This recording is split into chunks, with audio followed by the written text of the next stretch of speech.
Oi, sou eu de novo. O deputado Nicolas Ferreira fez um vídeo que viralizou nas redes sociais sobre a fraude no INSS, chamando de roubo dos velhinhos, dos aposentados. Todo mundo estava esperando o vídeo do Nicolas. Será que o governo não podia ter se antecipado e já começado essa campanha para não ser só reativo? Era previsível que a oposição fosse utilizar de alguma forma esse escândalo na disputa política. Quando eu abro o meu Instagram e vejo o Nicolas Ferreira de preto no fundo preto, eu já sei. Lá vem pedrada pesada contra o governo. Não foi diferente agora.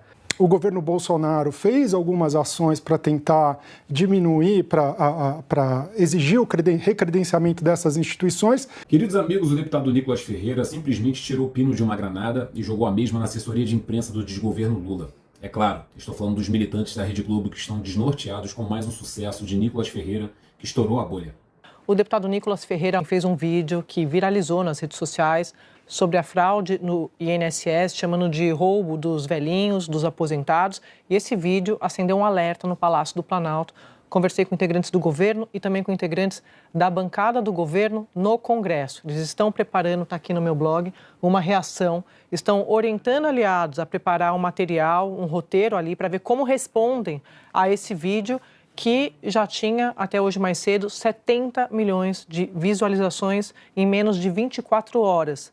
Por que tudo isso é muito importante? Porque eles têm um trauma do vídeo do Pix no comecinho do ano. Vocês observam que, diante de um escândalo de fraude bilionário com indícios na casa de 200 bilhões de reais, corrupção maior do que o Petrolão, a preocupação da blogueira não é com quem praticou o crime, e sim com o vídeo de Nicolas Ferreira, e que o desgoverno está pensando em como reagir. Muito impressionante como o Palácio do Planalto, aliados do presidente Lula, reconhecem o poder de alcance do Nicolas.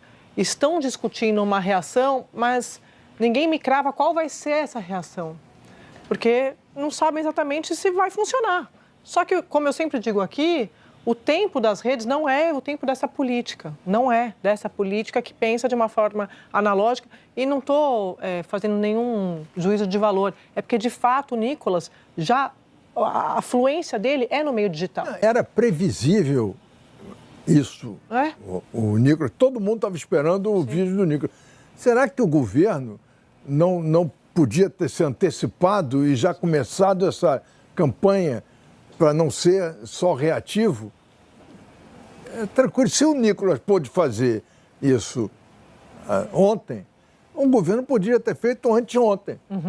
Sim. E não ficou parado. Assistindo grandes jornalistas com J maiúsculo, como Augusto Nunes, Ana Paula Henke, Rodrigo Constantino, entre outros, eles sempre dizem que o bom jornalista apura e questiona tudo. E nesse caso de corrupção do INSS, você não vê nenhum desses militantes garganta de aluguel questionarem o desgoverno do porquê até agora ninguém foi preso, com tamanha roubalheira ou porque a esquerda está impedindo a abertura da CPI do INSS. Jogo, né, político. E impressiona um governo que faz menos de 5 meses, né, substituiu o comando da comunicação, não ter antevisto e se antecipado. Né?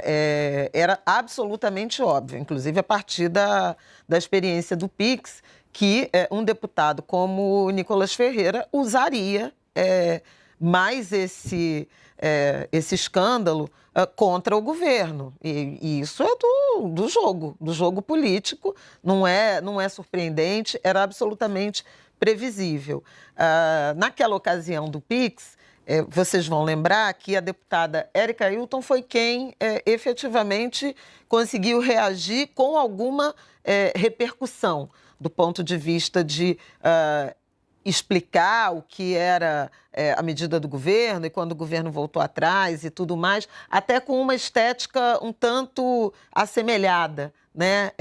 Ela fala muito bem e o governo não parece até aqui ter encontrado alguém dos seus próprios quadros capazes de produzir o efeito idêntico. Então, essa já é uma falha. Nesse chá da tarde, entre os militantes da Globo News, ao menos o esquerdista mais moderado, o Joel Pinheiro, fez uma colocação mais perto da realidade.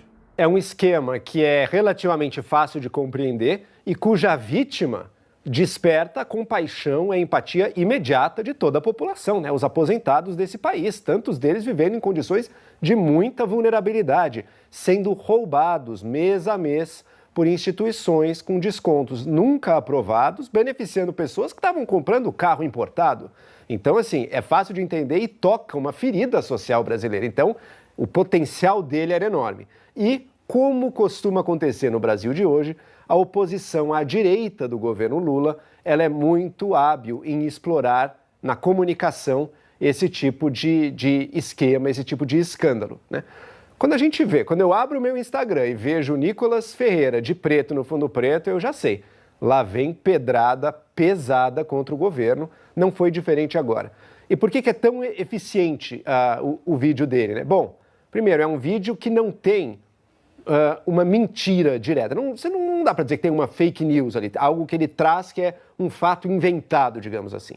O que tem, aí sim, e que é do jogo político, é o uso dos fatos, ou um uso talvez seletivo dos fatos que estão disponíveis para contar uma determinada história, construir uma determinada narrativa, que no caso coloca o PT e a esquerda de maneira geral como especialmente culpados por esse escândalo. E isso é para ser debatido. O que a esquerda faria, o que o governo vai fazer, por exemplo, vai mostrar ou tentar mostrar que não. Era uma coisa que perpassava vários partidos, que tem gente de todos os times, que quem votou para aprovar o fim da revalidação tinha gente da direita também. Essa é uma disputa de narrativa que está dada e que a política serve para esse tipo de disputa. Mas veja só a situação do governo, que situação desconfortável. O Lula está agora pedindo que aliados façam vídeos para rebater o Nicolas Ferreira. Se está tendo que pedir para que vídeos sejam feitos em resposta a alguma coisa, é porque já foi, né? Enfim, os gargantas de aluguel sustentados pelo dinheiro público da SECOM receberam a ordem de desviar o foco para o vídeo do Nicolas e tentar culpar o governo Bolsonaro de que a corrupção no INSS começou no seu governo. Mas como o PT, Rede Globo e a mentira são irmãs siamesas, eu te mostro aqui o gráfico da corrupção do INSS que foi oficialmente divulgado a partir de 2016, no outro desgoverno petista da Dilma. Passou por Temer e no governo Bolsonaro aconteceu isso aqui. O presidente Jair Bolsonaro sancionou a lei que combate as fraudes no INSS. O governo espera economizar quase 10 bilhões de reais com as novas regras. Sabemos, são extensas fraudes, não é só na Previdência. No seguro-defesa, nós achamos que 2/3 é fraude, no BPC tem fraude, no Bolsa Família tem fraude. Lamentavelmente é um país que se acostumou com a fraude. Jair Bolsonaro assinou uma medida provisória 871, depois transformada na Lei 13.746, que visava aumentar a fiscalização sobre as aposentadorias dos nossos velhinhos que já fizeram muito. Mas os deputados sindicalistas de esquerda na época conseguiram derrubar essa medida do Bolsonaro para continuar garantindo os seus esquemas corruptos. Olha, Andréa, me chama muita atenção o fato de que esse vídeo conseguiu atingir agora 78 milhões de pessoas, pouco mais de 12 horas, e o entendimento do governo é que isso se deve à ação das big techs que estariam manipulando os algoritmos e que não se deve à gravidade do episódio combinado com a capacidade de comunicação política do Nicolas. De verdade, o Nicolas tem enorme capacidade de mobilização política e isso está combinado com um evento extremamente grave. E parece que não é essa combinação das duas coisas, mas um fator externo, né? Uma ação deliberada para favorecer um grupo político que não tem nenhuma evidência de que isso tenha acontecido.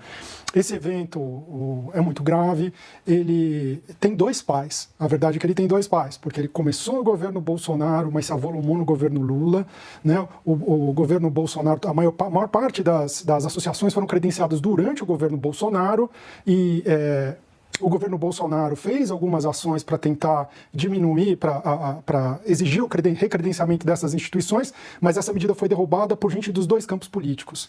Agora, o governo Lula é o herdeiro dessa ação que começou lá, e ele recebeu esse presente e essa responsabilidade política é dele, porque a denúncia do crescimento dessas denúncias aconteceu durante o governo Lula não respondeu como devia, era simples, quando essas denúncias se avolumaram, o que era necessário fazer era interromper o novo credenciamento para se sustar o problema enquanto se fazia a investigação, e se passou mais de ano e não foi feito nada parecido, a ação veio de fora, né? E o INSS foi pego de surpresa. Quando a denúncia aconteceu, o ministro Lupe defendeu o presidente do INSS. E depois, quando o governo foi agir, ele colocou o número 2. Então, foi um conjunto de inações ou de respostas fracas que fizeram com que esse episódio se avolumasse, né? E quando o governo fala isso aqui se deve aos algoritmos, ele está deixando de olhar para a gravidade do que aconteceu, para a sua inação depois que houve a denúncia e a maneira ruim quando isso foi denunciado por meio das investigações e houve ação da Polícia Federal, a maneira fraca com que o governo em nenhum momento falou, nós vamos acabar com isso, nós vamos trocar toda essa direção e nós vamos devolver o dinheiro, tirando o dinheiro das empresas. Mesmo que isso seja difícil, passe pelo judiciário, ele não deu uma resposta firme, clara, para as pessoas que foram roubadas. E o custo político disso é o que a gente está vendo aí. É um vídeo do Nicolas Ferreira que vai chegar facilmente, vai passar da casa de 100 milhões de visualizações. O que esperar de um governo de quem foi resgatado da cadeia pelos seus pares? A corrupção e os corruptores são mais cristalinos do que a água, e a velha imprensa e o desgoverno Lula estão mais preocupados com o sucesso do vídeo do Nicolas do que com a denúncia séria que ele está trazendo nesse vídeo. Meu nome é Jander Pires, sou jornalista de direita e fora dessa bolha nojenta de jornalistas militantes de esquerda. Se você quiser apoiar o meu trabalho para que eu tenha voz no YouTube, inscreva-se, curta, comente esse vídeo para que possamos chegar mais longe. Muito obrigado para você que assistiu até aqui, te espero no próximo vídeo, fique com Deus e tchau.